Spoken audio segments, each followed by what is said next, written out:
Tonight on the Goblin's Corner. The latest in our terrain series. We're doing swamps.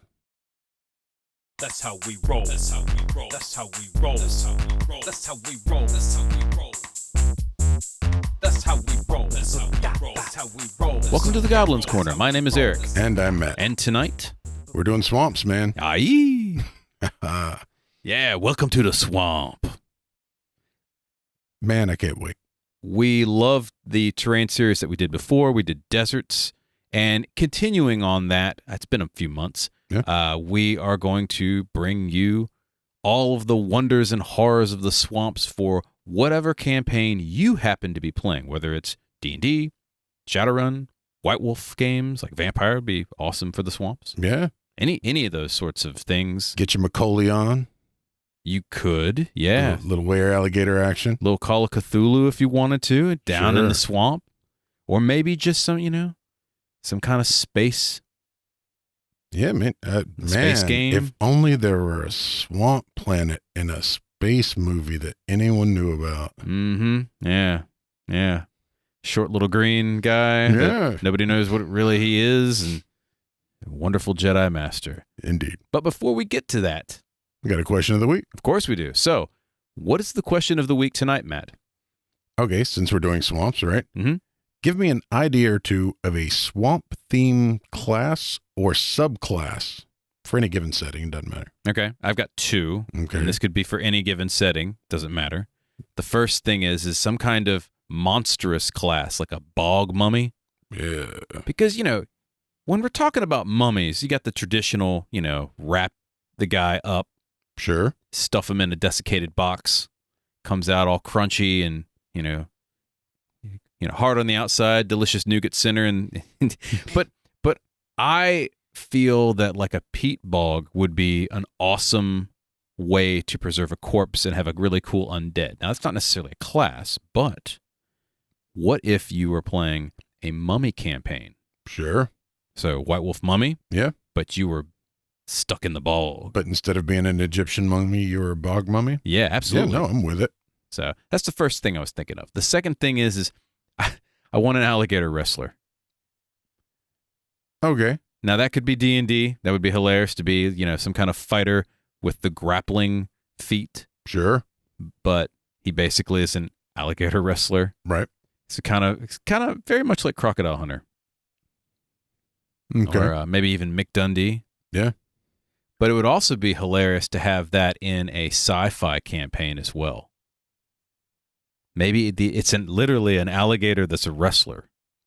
Could be. A Killer Croc. Yeah. Yeah, see?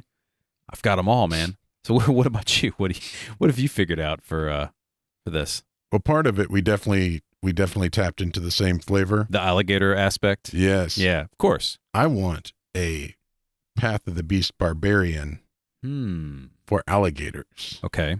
You get, I'm assuming, a bite attack,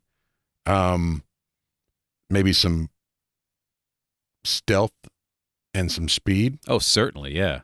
Yeah, just, throw some good flavor in there. Maybe a little IE, wear your alligator hat. Okay. Let's go a different bend here. So we've gotten the wrestling. Sure. By the way, guys, our Cajun accents suck. We know this, but Yes. It doesn't matter. I've got family with proper Cajun accents, and I still can't do it. And I don't. So, so what's your other one? I want a proper, deep, dank, swamp-flavored warlock. So maybe the patron might be some kind of malevolent bog entity. Yeah. Or an archfey. Hags, Yep. perhaps? You could definitely do a hag. A black dragon? Yes. That'd be pretty awesome. Yep. Or, what was it in the Forgotten Realms, that dead god of rot? Moander. Yeah, something like that. That'd be kind of cool. They don't have vestiges anymore in 5th, but that would be kind of cool to have like a vestige as a patron. Yeah. Maybe they do have them. They might have the vestiges as patrons now, but not actual like vestiges you can embody. They kind of mention it-ish, but the fact that they've never actually put out a proper dead or forgotten god as a patron irritates me. Yeah. One of these days I will write it up.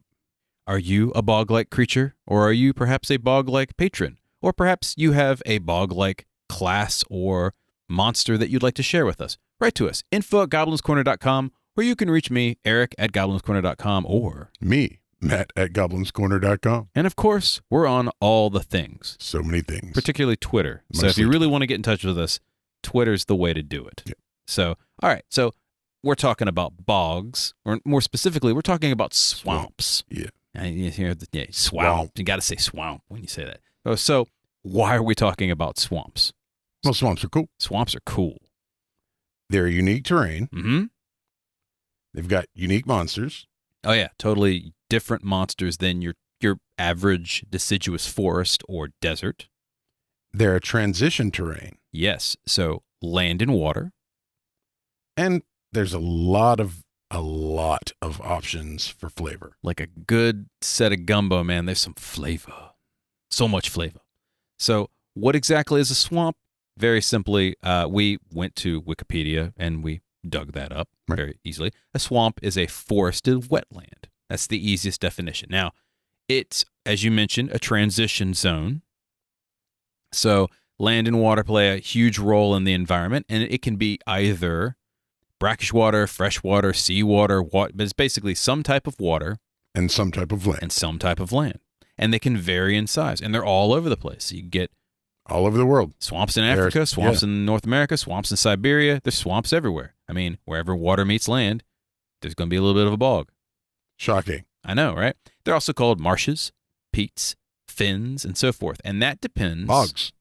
You've been real fond of bogs. And in fact, bogs. But that depends on the vegetation and the mineral content in the water or on the soil. So certain types of minerals make a fen versus a peat. And I don't know what that is because I didn't bother to look it up. But I find that very fascinating. I was unaware that was the differentiation also. Now I know what makes a peat bog. Peat? Peat, Yes. in fact. That's true. It's also what makes a good scotch. Peat. A little bit of peat. I agree with that as well. Maybe even a lot of peat. Now that you know what a swamp is, why are we doing an entire episode on swamps? Well, it's very simple. Because we're doing a terrain series. Yeah. Well, aside from that. All right. Well, let's start off with the unique challenges, right? Okay. So there's a lot of different things that swamps do in a game. And again, we might flavor this on a little bit of a mythical side, but if you're playing something sci-fi, if you're playing something, I don't know, Shadowrun, then there might be, options for you as well on this. But first off, travel is the big thing. So there's this whole theme of travel. There's the challenge of getting through a bog, because if anybody's actually been out after it's rained, your feet get stuck in the mud and stuff like that. I mean, this is entire terrain that's like that. The mile after mile after mile of stomp, slurp, just stomp, the hapless slurp. hero Yep. and his bride that thought he was dead, walking through the fire swamp, being attacked by RUSs. It happens. It does all the time. Occasionally, you lose your beloved horse. It's true. I switched movies. Yeah, I got you on that one. So, and speaking of horses, being on foot, being mounted on a horse or whatever, that's dangerous at best, right? So it could be impossible at the worst. Sure. You just can't get through that. You're going to reach waterways, and depending on the waterways, being mounted just is not feasible. Well, not on a horse. Yeah. I mean, so it sucks to walk. Right. Now, let's look at it a different direction. What about taking a boat? Well, as long as you've got open waterways, you're set. Unfortunately, if you don't, you're going to have to portage the boat again across every single piece of land that gets in your way. And the unique part about a swamp or any other type of marshland is most of the water is shallow.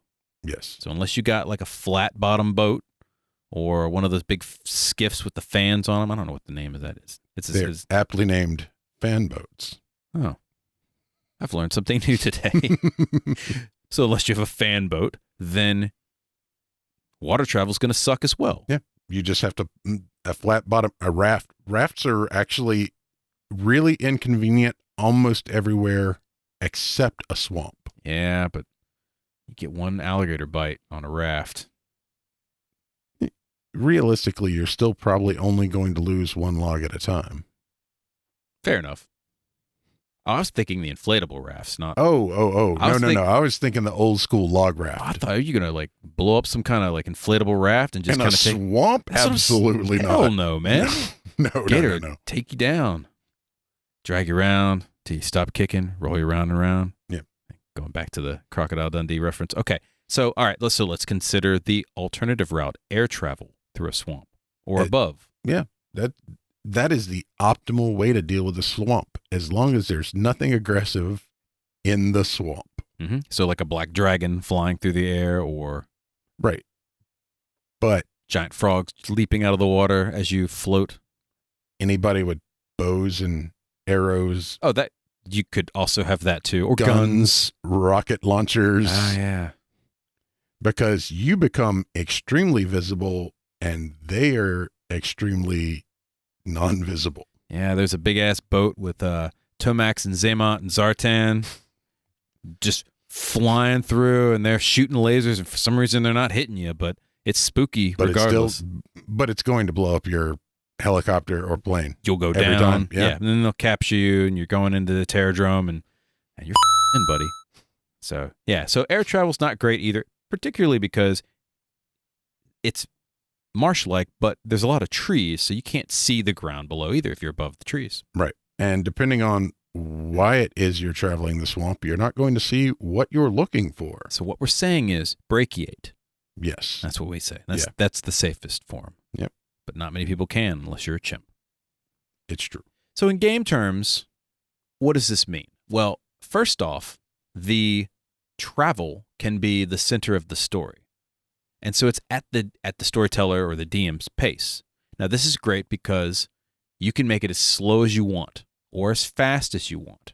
And you can do this with other terrains as well, but it's really justified in a swamp type setting.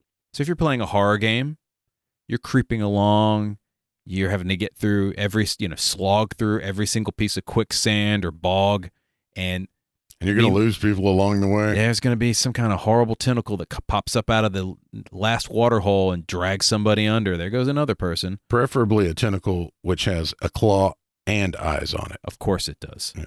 Meanwhile, there's some dude with a meat cleaver and a hockey mask who just rose out of the lake. He's going to get you. Of course he is. Why does he keep teleporting everywhere? Anyhow, so swamps give great control over that, over how players can succeed. You can throw a lot of really fun obstacles, or as we love, traps. Yes. And then, of course, the thematics of that travel as well. Yep. Let's talk a little bit about terrain now, since we've been talking about the terrain anyway. Sure. Well, it's mostly limited to water, land, and the combination of water and land, which is, realistically true of all terrain. But this is specifically the combination of those. Bogs, mud holes, estuaries, quicksand, silt, sinkholes. Oh, yeah, sinkholes. Got to watch those. That's a great trap, by the way. It is. Just bobbing along, and the next thing you know. Would tar pits be considered part of a marsh? No. Interesting. Because they'd be part of sand pits. Yes. Yeah. Yeah. We missed that in Desert Series. And you didn't say anything, You're guys. correct. Ah, well. It's fine. It's totally fine. All right. Let's talk about, in addition to what's going on, there are natural dangers as well, being in a swamp. Yeah. If you are a child of the age group that we are in or near, quicksand is clearly the favorite danger of any swamp or near swamp-like experience. Yeah. Oh, yeah. If you play Pitfall, that's how it gets you. It's true. But also, it was in the Batman series. Every 80s MacGyver. movie. Yeah, MacGyver, yeah. You had to string a bunch of paper clips to make a rope. There was always some show that was teaching you the proper way to deal with quicksand. Don't thrash about. Exactly. Like it was going to be a problem you ran into on a daily basis. It's true. It's like you're just going to go walking in the woods and just run into some quicksand. And then what are you going to do? Well, you should have learned from 80s TV and 90s TV. Yeah, if you'd have watched the A-Team, you'd have known better. The A-Team knew everything. That's why. But in addition to quicksand, what else we got? We got predators. Sure. We got disease. Yep. You got poisonous and venomous plants and critters. Oh, yeah, absolutely. And yes, you can have venomous plants. It's true. And in some places, even the air is dangerous. yeah. So, I mean, everything is toxic and out to kill you, which is nasty. There's also poison ivy. There is. And poison oak and poison sumac. Which we should throw into a game sometime. That's I true. haven't seen a game. I've never seen that either. Crafty DMs, get with it.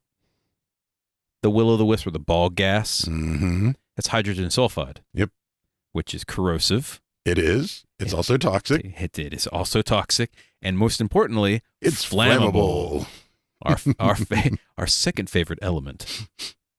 So think about that. Now, talking about diseases, you're going to get some swamp foot. Anybody that's been in the military understands you got to take care of your feet when you're marching. Yes. And if you're marching through a bog for any length of time, then you're going to get some swamp foot. Yep.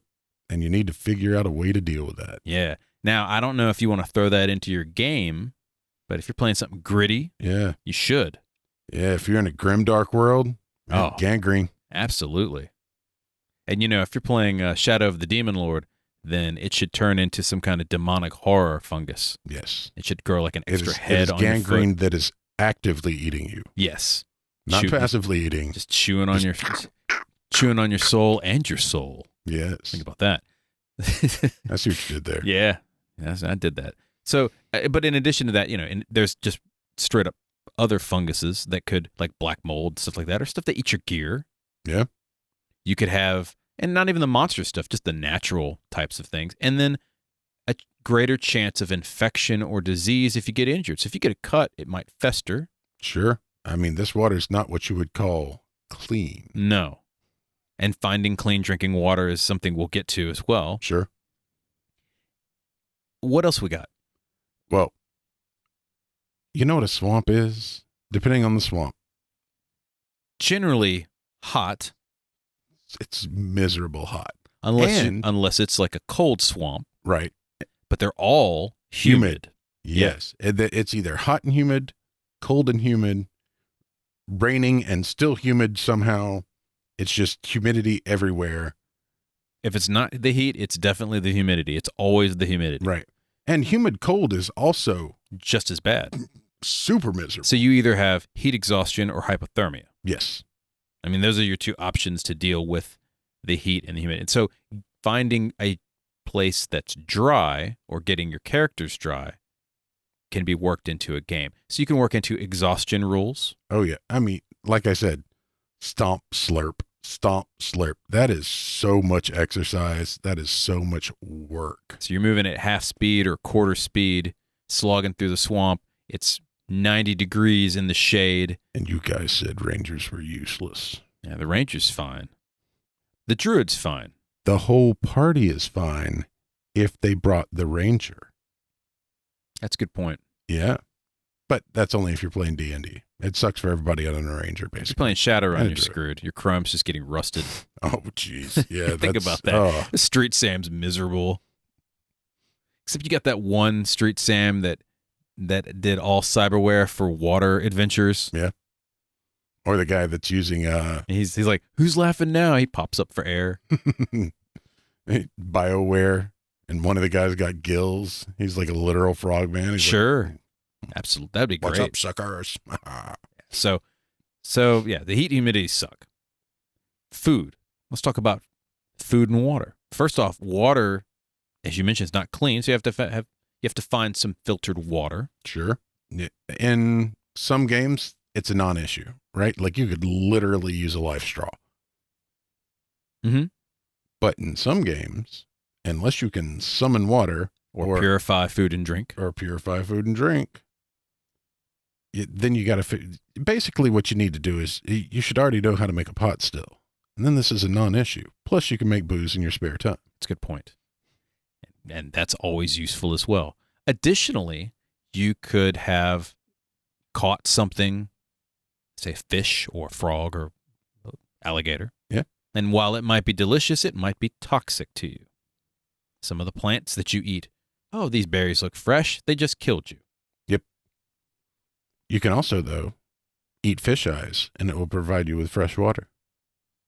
That's something else I did not know about. I'm here to help. I'm That's a helper. Good. That's good. I like that. Okay, so guys, eat fish eyes if you're playing some kind of game in the swamp. There you go. Surviving overall is just going to be difficult in addition to the food. So we mentioned staying dry is going to be important for your characters to avoid exhaustion rules or hypothermia rules or whatever. Right. Or just reality rules. Yeah. Where are you going to sleep? Well, if you got a boat, you'd have to sleep in the boat. Sure. Then you got to worry about the crocs knocking the boat over, or lizard men, or bullywugs, or frogemus eating it, or black dragons. I could go on. Really. Yeah. I mean, it's just a list in my head. Dinos, man. Every single time. So where are you going to sleep? Find some dry land or something? Maybe. But what if the tide comes in because it's a marsh that happens to be next to an ocean?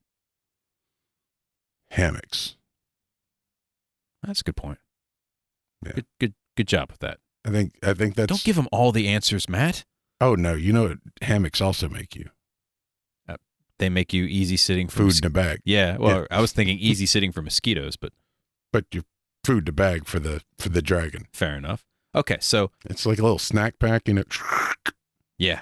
So we think about shelter, think about food and water. All of these things are important because you're sitting in this inhospitable environment. The weather's nasty. Everything's out to kill you or eat you, or both, preferably both. Yeah. Speaking of the weather, let's talk about the weather. You have the potential to get all of the worst weather. What's the weather out there? In a swamp. Well, let's talk. You could have hurricanes. Mm-hmm. We know that one. Those are great. Yeah. Floods. Oh, even better. So you get rained on or you get flooded. Okay. You got, just storms in general. So you get rained on or you get flooded. Right. Tsunamis. Uh-huh. So you get rained on or you get flooded. A tsunami is probably when it hits you, it's going to hit you from above. So you get rained on and you get flooded. I'm sticking with that answer. Okay. It's also really flat, which is an invitation for tornadoes and or water spouts. That's a good point. And depending on where in the swamp you are, sharknadoes. I approve. And speaking of bog gas and weather, what about lightning strikes? They happen. In a hot, humid environment, there's going to be a lot of rainfall. There's probably going to be a lot of storms. There's this asshole sorcerer that happens to be half storm lord or something. He's just calling down lightning bolts left and right. Yeah, this is great. Look at all this. Meanwhile, you're like, oh, great.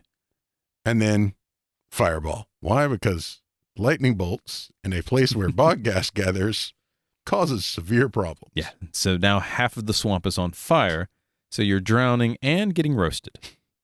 The good news is it doesn't stay on fire very long because it's a swamp. And speaking of the water, you can die of exposure from being too hydrated. Yes. Easily. And if you're completely wet all the time, you can die just as badly as, I would say almost worse than dying of dehydration. I don't know. Pick your poison on that one. Which would be worse? I'm good. I'm good either way. Yeah. I'm good either way. I've got a roof. Sounds That's what it's for. Sounds nasty overall.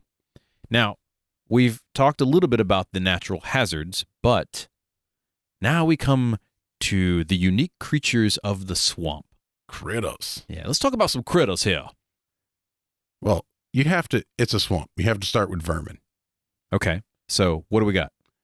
Scorpions, leeches, earwigs, worms, spiders, freaking swarms of blood-drinking insects. Sharknadoes. I guess that's kind of a swarm. I mean, it happens. Literally, nearly every type of bug.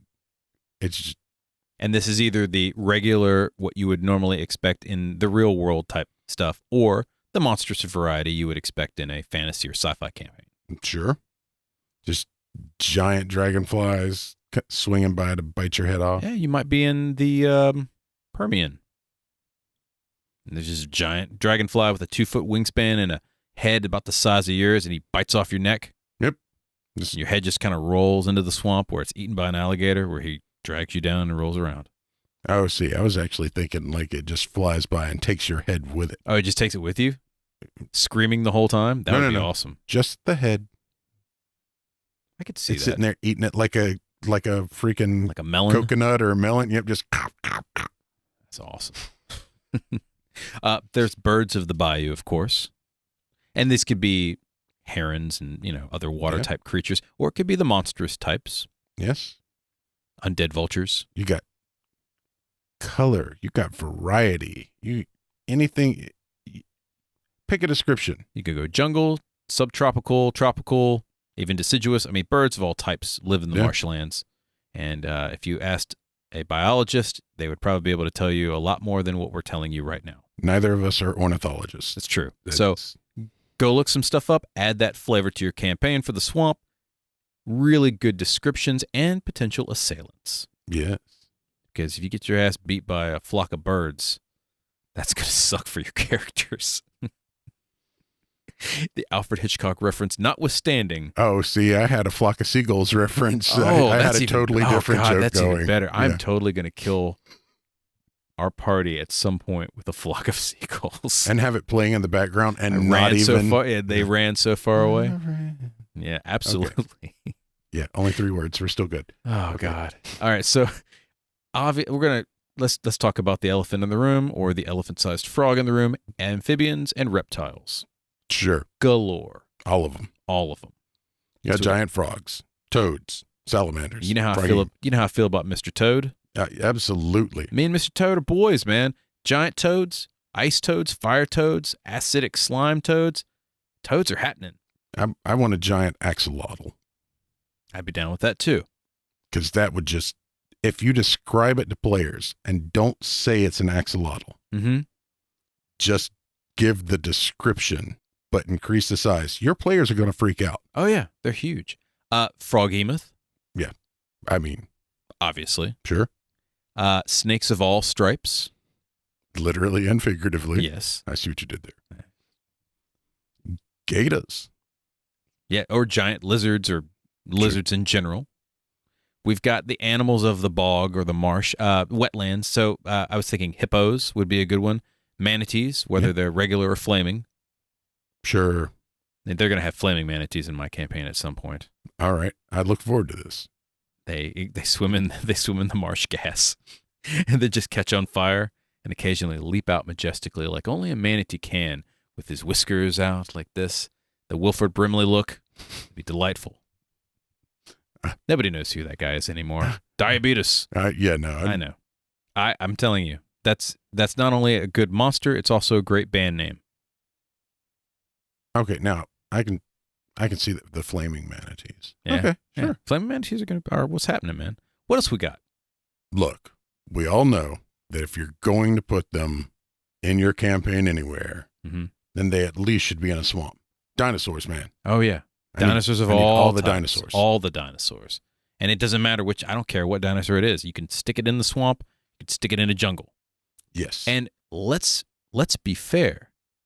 You don't have to just go dinosaur. Go dig up a bio book, dig up a paleo book, and look at the reptile-like mammals or some of the giant amphibians of previous eons. Go look, get into some giant fish. Yeah. You can also, get in with the early birds, right? Your Archaeopteryx and... Oh, sure.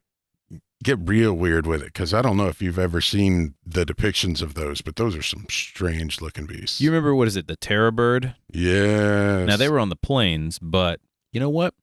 I'd give it a pass. Yeah. Let them stalk around the swamp. Maybe some kind of monstrous version of that's like a giant herring. Yeah. And it just kind of stalks you, literally. Be awesome. And of course, monsters. Just straight up monsters. Yeah. And we got all kinds of monsters. This isn't even an exhaustive list, guys. This doesn't even, it's a swamp. It's a you swamp. Can't even make an exhaustive list. So Because the swamps are busy making new monsters. Yeah. So what do we got? We got Bullywugs and lizardmen. which happens to be our next episode, guys. Foreshadowing. Dun dun. Dun dun. Oozes, slimes, and jellies. Yeah. All sorts of amorphous creatures. Squidgy stuff. Yeah. Black dragons. Mm-hmm. The I don't have. How do you pronounce this one? How do you pronounce? I don't know if there's a proper pronunciation. Catopopus? That's how I'm going to say it. Okay.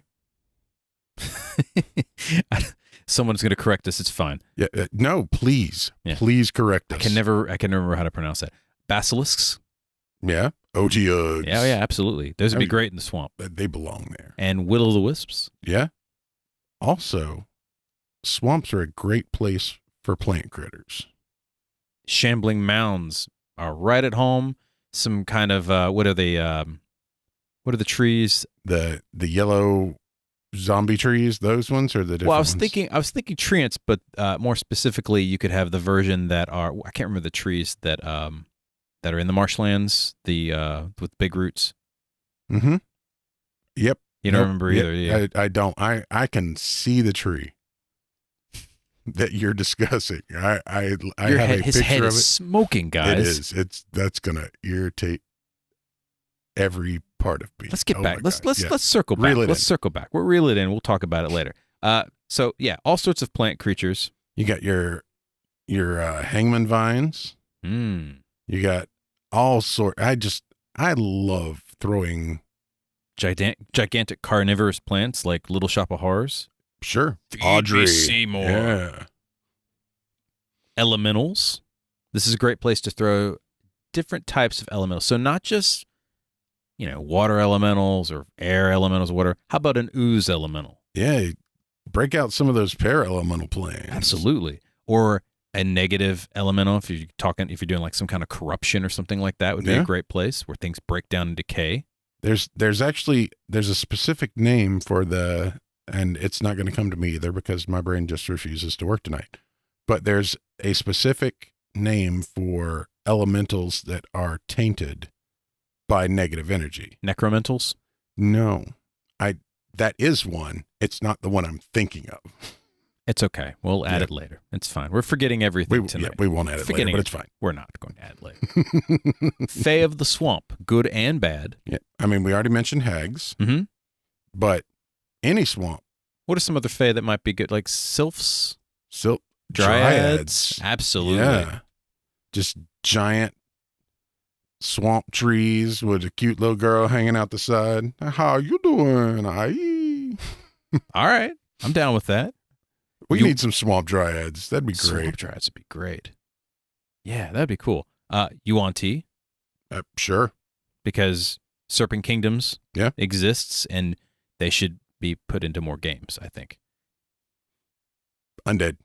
Oh, yeah. We talked about the bog mummies. What other undead do we have? Well, you've got rot zombies, anything skeletal. Mm-hmm. You could do vampires, vampiric mists, ghosts. Man, just so many options. The drown. Oh, the drowned are great. Yeah, I haven't seen those since 3rd edition. Are they in 4th and 5th? I mean, they could be. They could be. You should put them in your game. Yeah, go look up some previous editions. Man, at one point, D&D was all just undead. Libris Mortis, for example. Yeah, they had literal books. Books for just undead, which is great. And, of course, other games you can throw all of this stuff into as well. Hell, I could see a horror-based like White Wolf campaign where you play Hunter. Hunter the Vigil. Yeah. And you're just trudging through the swamp and there's just coming at you. I would love that. That thing would be awesome. Oh, yeah. And it's almost like a first-person shooter in role-playing form at that point. Mm-hmm. Yeah, that'd be great. It'd be like Resident Evil. Yeah, very much so. All right. So we've got a little bit more on the creatures and a lot more on stuff that you can do in the swamp for your game, but we'll be right back. Right after these messages. If there are any topics you would like us to cover, goods or services you would like us to review, or if you would like to sponsor an episode, we would love for you to contact us at info@goblinscorner.com. And we're back. Welcome back. All right, so we're talking about the swamp and all of the dangers that lurk within, and we were talking a little bit about monsters of the swamp. And so I think this is a good start to kind of consider about how to make your own monster or how to create more interesting monsters for the swamp. You can go with the standard stuff, but Sure. I agree. I think that swamps are one of the great places to homebrew some stuff. Just get weird. yeah, just random, all kinds of just nasty.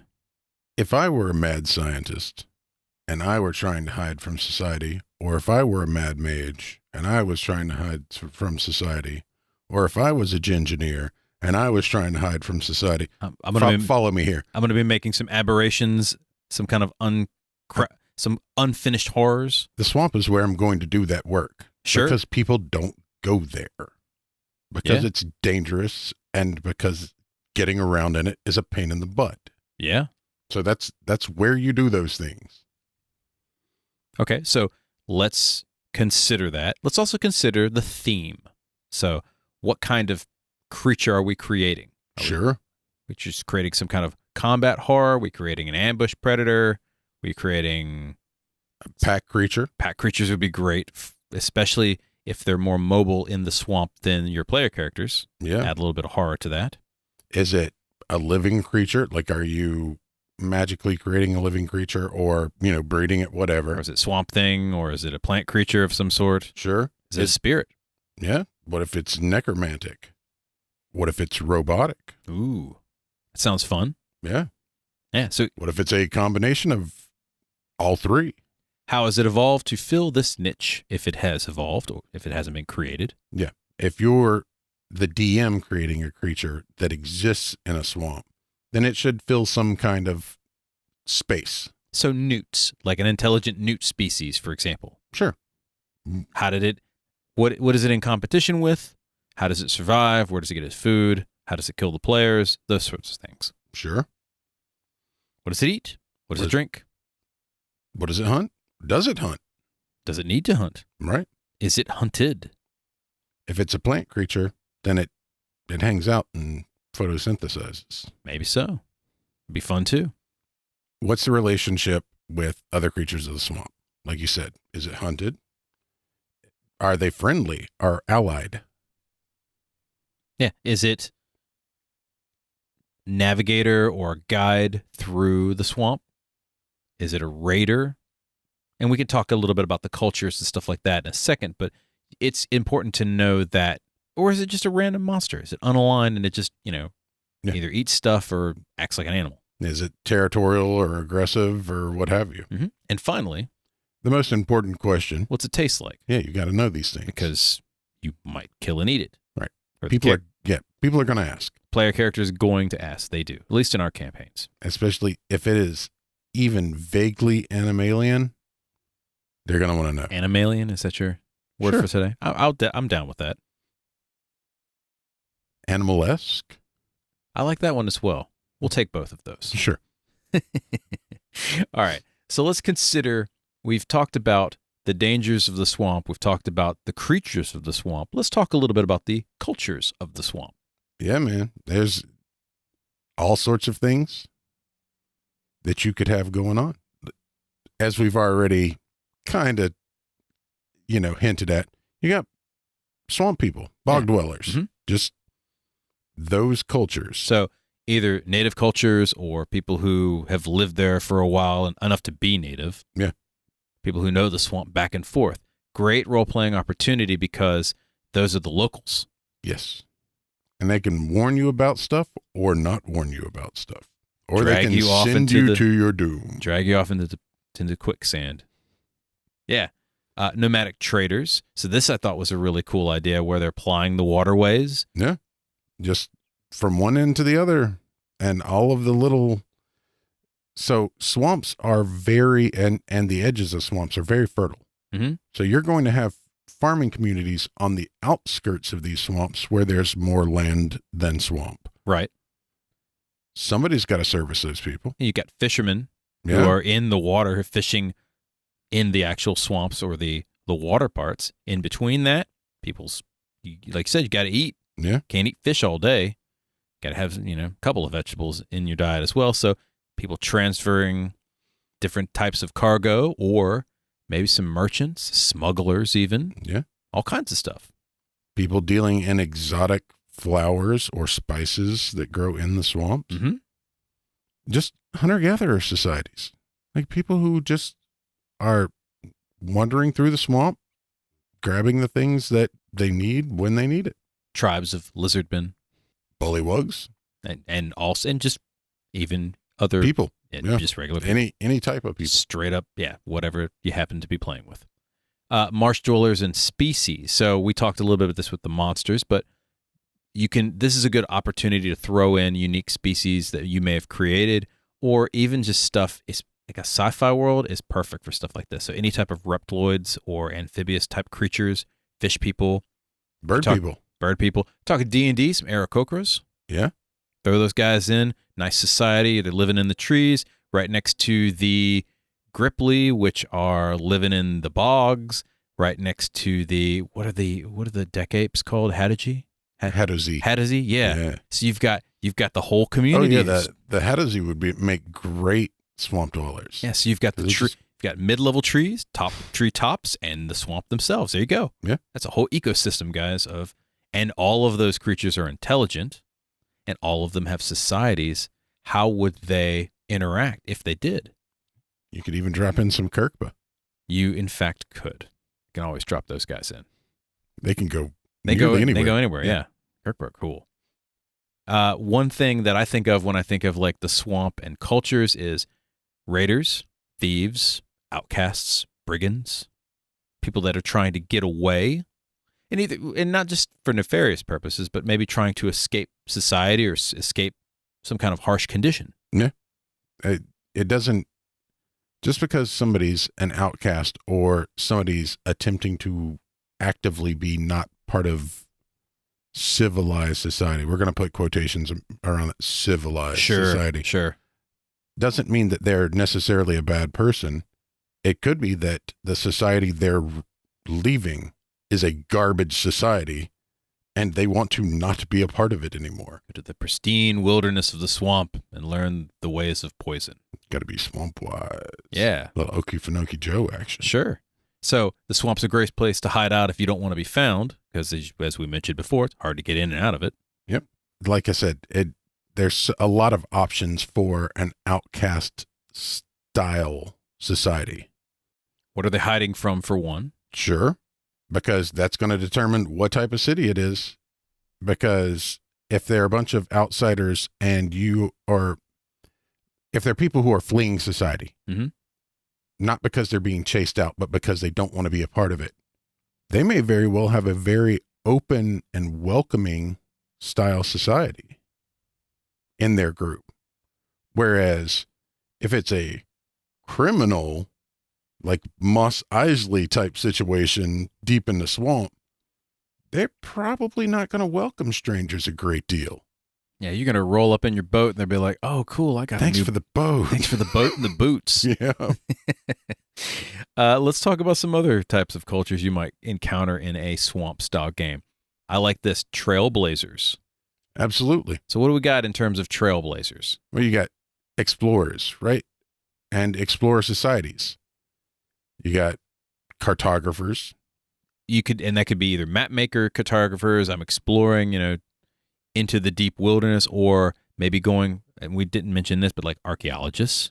Yeah, absolutely. Because, there's going to be an Indiana Jones game. And if there's an Indiana Jones game, you're going to be in the swamp at some point digging through some ruins.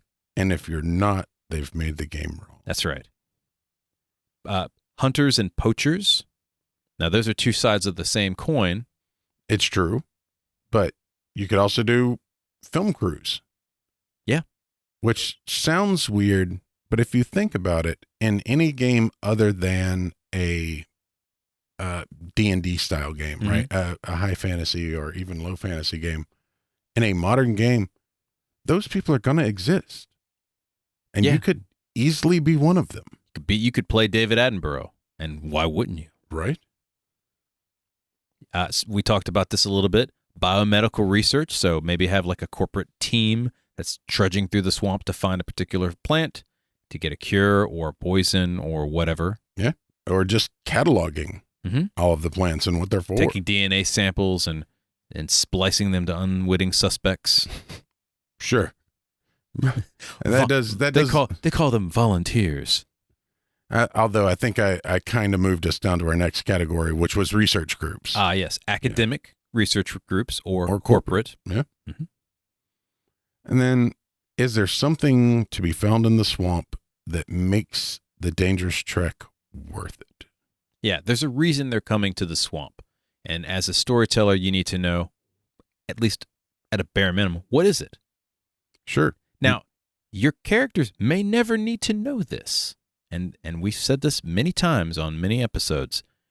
Have the bullet point list in your head. If they start digging into this and this becomes a story arc, start fleshing this out at that point. Don't write War and Peace.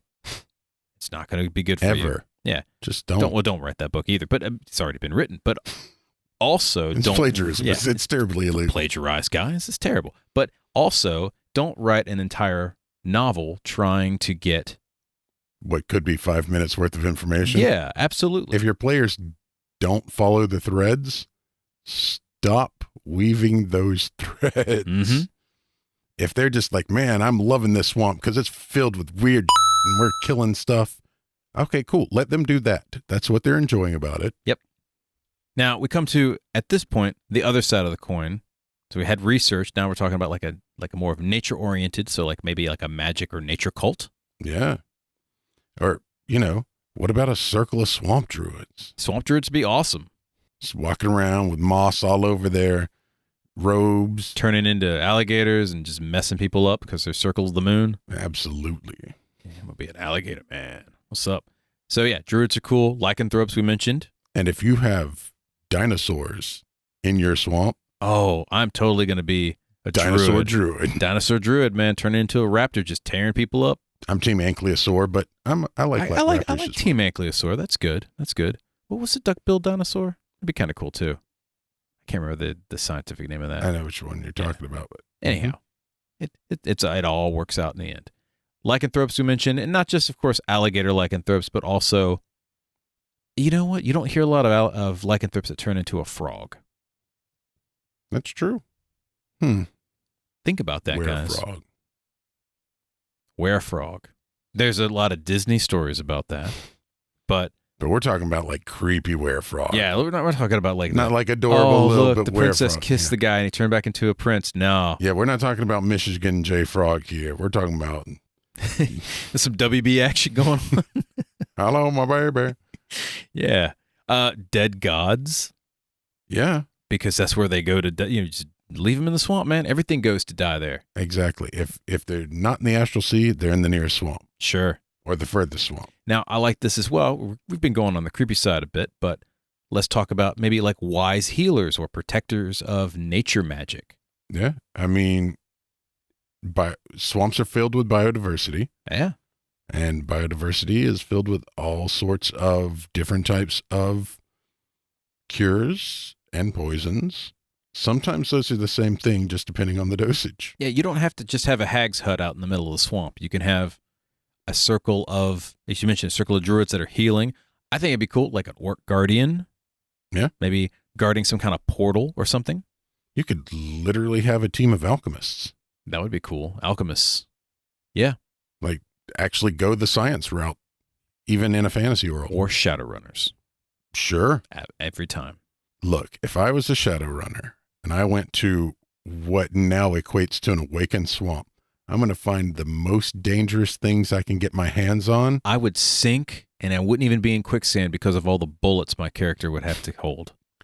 I'm just saying, my new weapon by the time we came out of the swamp would just be a trank gun filled with absolute terror.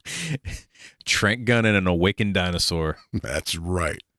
Just riding my Ankylosaurus tank through town.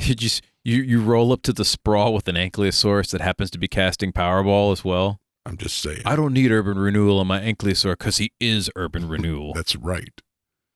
He's his own wrecking ball. That's absolutely true. Let's also talk about Lost Kingdoms, because that's definitely one of those cultural things you can throw into your story. What do we know about them? Are they only spoken of in stories, or are the culture still around? Maybe it was like has fallen from greatness or something. So I'm thinking like, the Yuan Ti, the Serpent Kingdoms type style, where they once did they rebel against the Saruk? I can't remember if they did or not. I know they still Saruk exist. They still exist, but the Saruk were their progenitors, Right? And then they've fallen into disrepair, and then they come back. So the society's still around, but it's a lost kingdom. The great thing about Lost Kingdoms and swamps is swamps have moving borders. Mm-hmm. So the kingdom that you find in the swamp didn't necessarily start there. That's true. He built that tower, and then it sank beneath the swamp, and he built another one, and it sank too. But the third one stuck. And soon all of this will be yours. Yeah. What, the curtains? Okay. Enough of that. We talked about like a lot of progenitor races and all this other stuff. Let's talk a little bit about like ancient tech or ancient magic items, ancient evils, ancient stuff. First off, alien civilizations. Maybe a meteorite that crashed and now swamp's grown over it. Or what if there were a civilization that already had shallow seas and experienced global warming and literally turned their planet into a swamp? The whole planet. Sure. Could be Dagobah. Yeah. I'm just saying. It can always be Dagobah. Speaking of ancient civilization. Yeah, that's an ancient.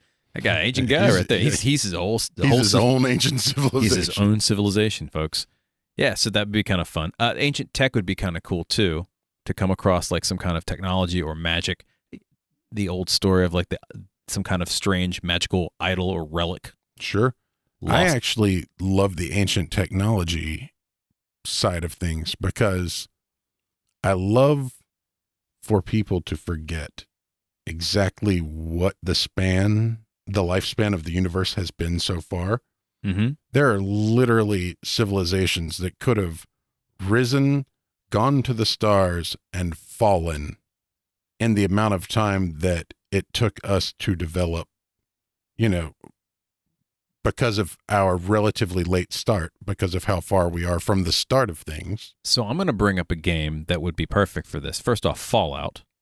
Sure. It's an RPG now, guys. Matt hasn't played the game, so it doesn't matter. But I'm telling you, this would be great to bring up some of the older tech that still is around, so planes and stuff like that, sure. Helicopters. But also, Hole would be another fun run through the swamp, human-occupied landfill. Oh, yeah. I can totally see the characters in Hole coming across like a fighter jet or something ridiculous out of that. And of course, if you guys play Rifts or GURPS, yeah, I mean, you could literally throw anything, roll you could the have dice. Ancient technology and ancient magic. Yeah, you can have both in there. Warhammer's another good example of that as well. Sure. Warhammer's been, the timeline and stuff like that, whether it's the Warhammer 40K, 40K or regular RPG, Warhammer. right? I mean, they all tie together. So a lot of different options for that. So think about that tech level, because you could do that with anything. Giving your players a laser gun would be hilarious and awful at the same time. How are they going to recharge it? That's a question itself. Exploration games are also lots of fun. And the swamp, much like most terrains, are kind of built for exploration. So that's a pretty easy way to do it. So there's just a couple of examples that we've given you in terms of some ideas to play with. Now, we've come up with some themes. This is an exhaustive list. In fact, it never is. It never is. This is generally done at the last minute. So, but we have come up with some that we think are pretty awesome. So let's start us off. First off, the theme of travel. What do we have with that? Well, how do you get from here to there? So you can run a campaign where you're just getting from one point to the other. Yeah. Chases. Yeah, chase scenes are great. And a swamp chase scene? Oh, you've got to have the fan boats, man. Sure. Or some magic equivalent. Can you imagine your players? Like, a decanter of endless water as the motorboat. sure, that's an option. Also, I was thinking the swan boat, the Qualls Feather Token Swan. Oh, yeah. And you're on like giant, adorable swan boats while you're having a chase scene through the swamp. You know what'd be hilarious would be, and I'm going to have to do this at some point, some kind of like bog creature that happens to have, what is it, the boat with the poles, the pole rafts and stuff like that, and they're chasing after someone with a fan boat or a swan boat, and it's kind of like have like a fantasy spoof on the two taxis after him. Yeah. Follow that car. I'm for that. We could totally make that happen too. I think a chase scene on the back of a giant toad would be hilarious as well. Two toads just running through through the swamp. Yeah. Boing, splash, boing, splash. I can see it. The backside of the chase scene, what if you're on the run? Yeah. Got some assailants coming after you. You got to hide right into the Dreadfire Swamp. Well, I'm hiding with the alligator barbarians. Of course you are. I'm going to feed them good drinks and good food. And then when whoever comes to get me, they just destroy them for me. Now, we've talked a lot about exploration. Sure. So I don't think we need to go too much into that. Hey, you're exploring the swamp. But what if you're on the hunt? So you're on the hunt for a cure. You're on the hunt for a person. So maybe you're bounty hunters. Right. Or you're just hunting food to survive. Reagents. Or reagents. There's so many reasons to go hunting for anything. So what if it's just part of an aquatic world? Like this swamp area is what would, on a normal world, be considered mountains. Oh, that would be cool. So it's the highest point in the land. So if you're on like a water world and a sci-fi thing, this is the Himalayas. Yes. And everything else is underwater. Yep. That would be pretty cool. Food for thought. Speaking of worlds, let's talk about the theme of Lost Worlds. Now, this is not just literal, but also metaphorical here. So if you're lost, there's the concept of fighting to survive. And swamps are great places for environment versus person. Yep.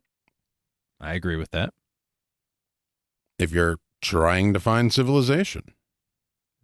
Just lost, yeah. Players are literally lost, and that'd be a fun run, either for a one-shot or as part of a campaign.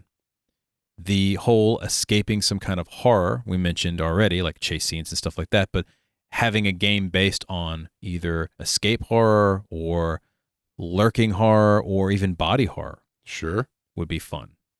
Leeches are creepy. Yeah. I mean, honestly, I'm thinking of the movie Slither when I think of a lot of that. Sure. Anaconda. Anaconda would be good too. Yeah, I would approve of that. At least playing the game for Anaconda, not actually watching the Anaconda movie. No.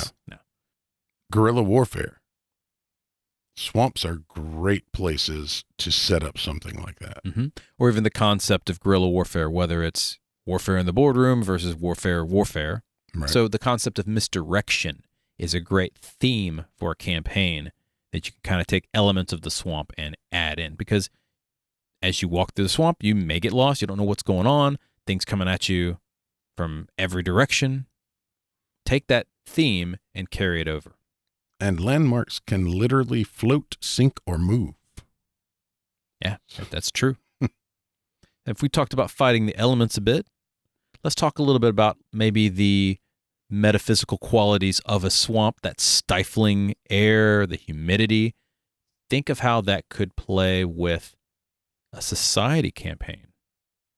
So maybe stifling society. So maybe you are playing in a city and it doesn't actually have a swamp, but maybe it exhibits many of the themes of a swamp, like getting lost in a large city, maybe the stifling heat, or even the fact that the civilization is corrupt and it's stifling the characters. Sure. So that would be kind of a fun way to explore aspects of the swamp without actually adding the terrain part of the swamp.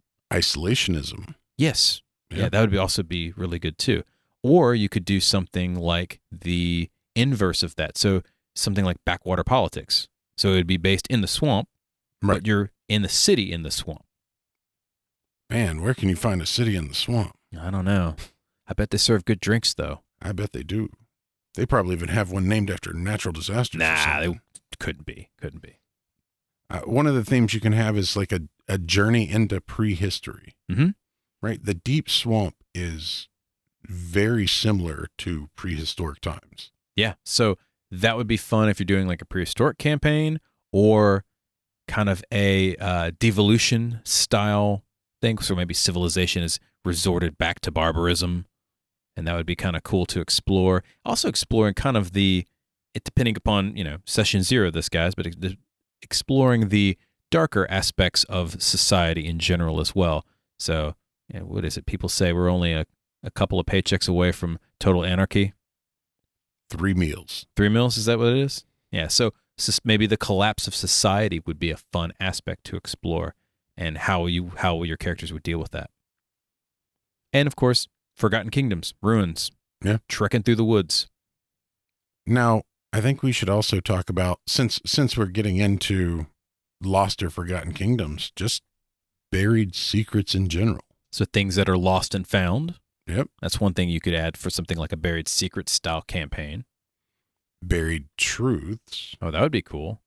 And that would be, and you don't even have to base it in the swamp then. It would just be the concept of buried truths or tech or magic or information in general. You got like a spy campaign, for example. Disposing of ancient artifacts. Yeah, toss it into a bog, man. Or bodies. Yeah. I mean, gators got to eat. Yep, that's what the alligators are for. Finding a cure or a plague.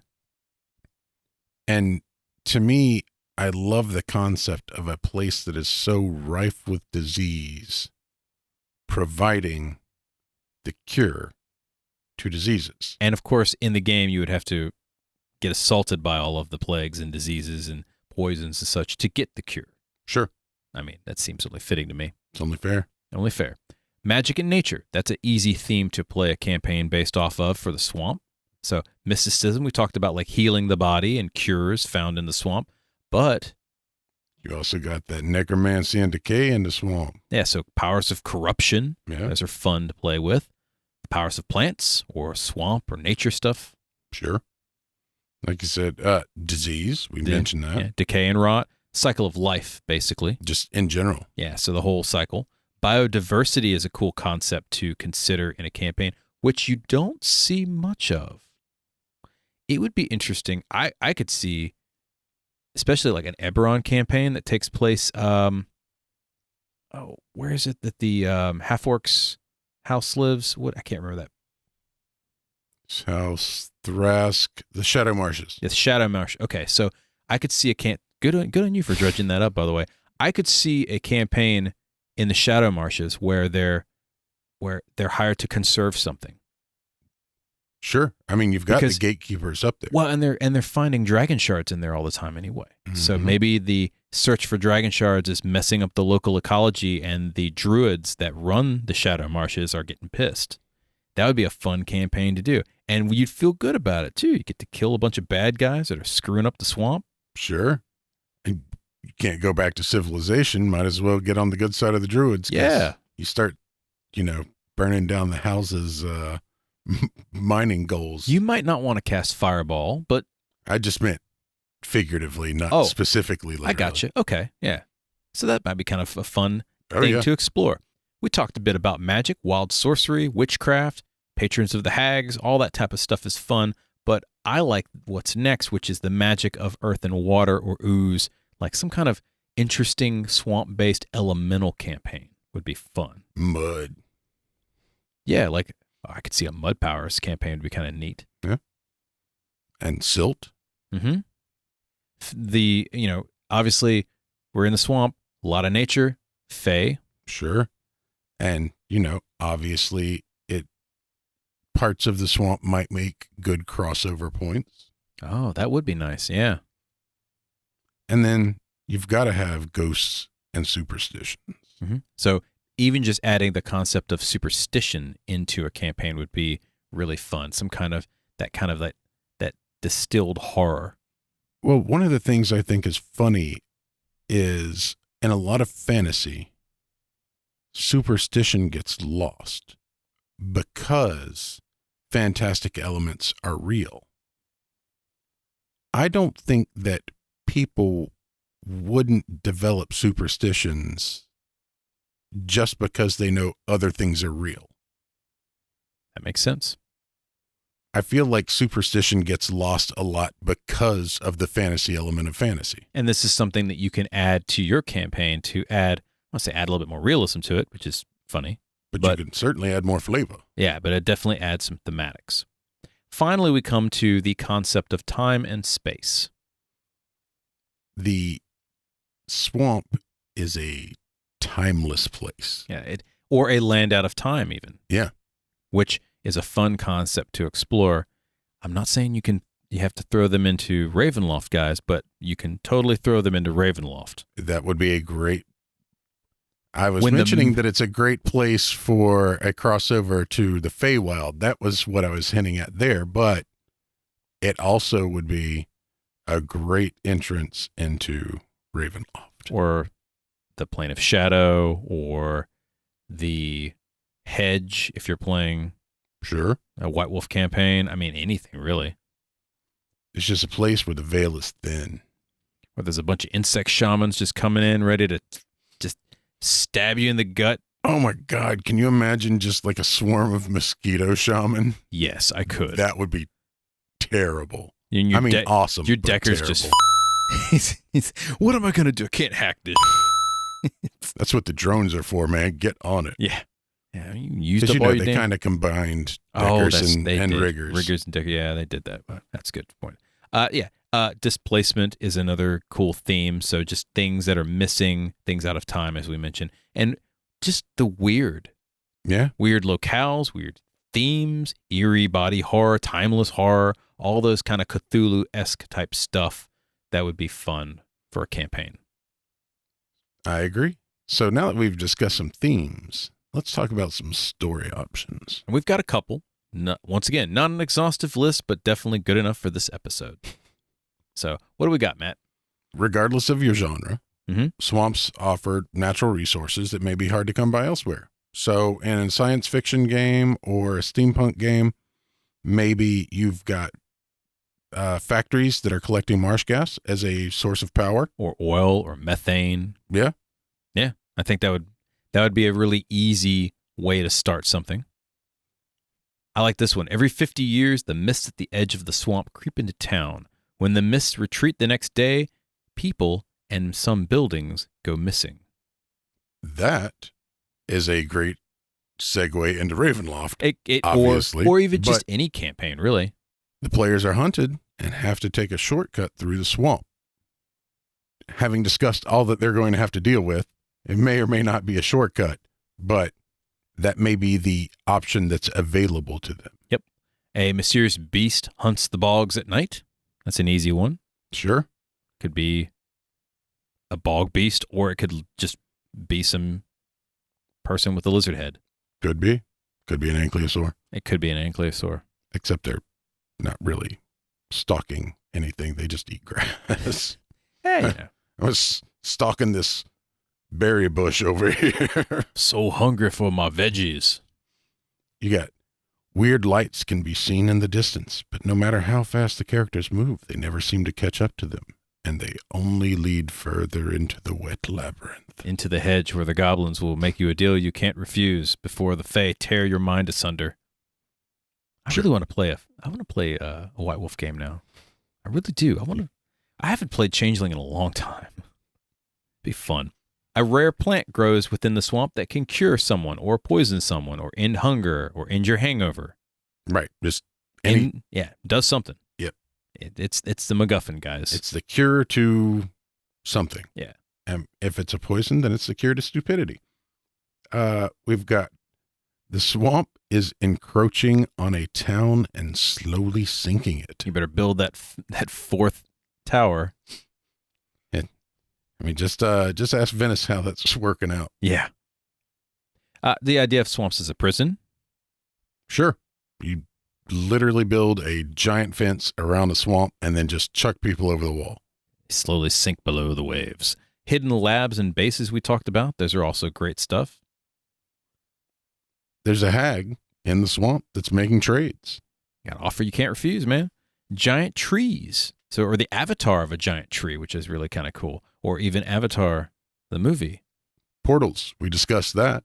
We kind of touched on that both to the plane of ooze or Fae or Ravenloft or anything that makes sense, really. Search for rare components could lead to all sorts of crazy things like factories we mentioned, poisoning the swamp. That is a wonderful Ratkin one-shot. Oh, that would be kind of fun. I could see that. Just What are the were crocodiles? the Macaulay. Macaulay? Mhm. That would be a fun Macaulay run too. Sure. Get a bunch of Ratkin and Macaulay together. That's a odd combination. That would but be it an would be awesome combination. All right, let's load up our gear. We're about to take this factory down. That'd be cool. dope. And the Macaulay are like, we are our gear. Yeah, And then turn into dinosaurs because that's what they do. that's right. Specific time and place, magical events. Sure. So at some point in the setting, you might have something going on in the swamp, or some kind of ruins rises from the deep and is buried once again. The Jedi Temple opens up. Anything. The ghost of Yoda appears. You know. Mm. And finally, Draining the swamp has uncovered something that must be explored or dealt with. or the pool itself is disposing things and has started to spit things out perfectly preserved. Imagine a place where, culturally, this bottomless pool is how you've gotten rid of things. Now you know that people would be using that for nefarious purposes as well as just utilitarian purposes. And if it starts randomly splitting stuff out, People are going to start getting nervous. yeah, because you may have a mystery on your hands, or you find a body. Yep. All kinds of stuff. So there you have it.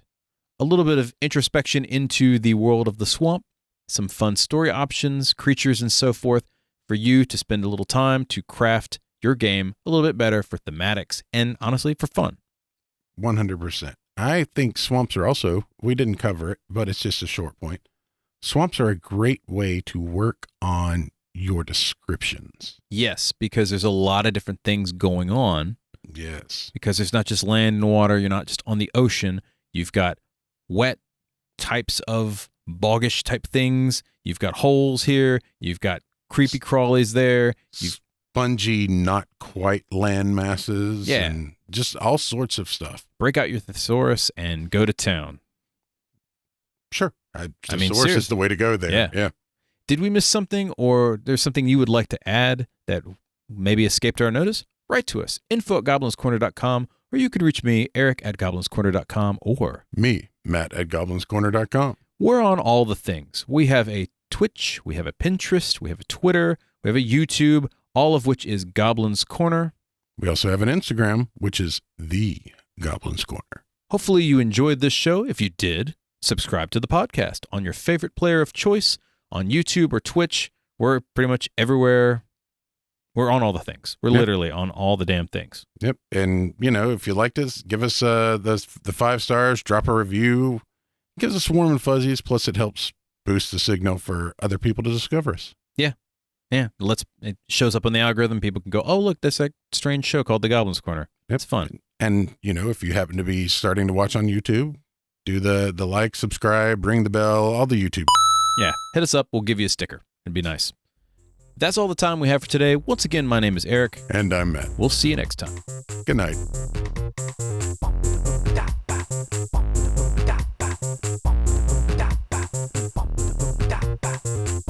The Goblins Corner has been written and produced by Eric Holden and Matt Staples. Music by D20. This is a Subterranean production.